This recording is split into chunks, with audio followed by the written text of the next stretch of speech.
エコクッキングでアフタヌーンティー、ほったらかしで卵サンド。卵オープンサンドの材料はこちら。今回はほったらかしでゆで卵を作るよ。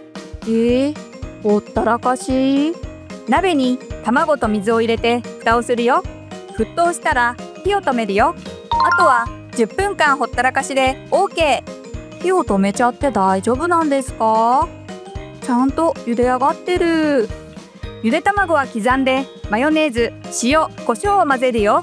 グリルで焼いたバゲットに乗せて完成。とっても簡単でした。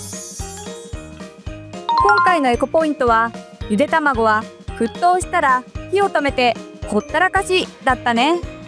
火を止めてもゆで卵ができるなんて驚きだね。みんなも作ってみてね。またね。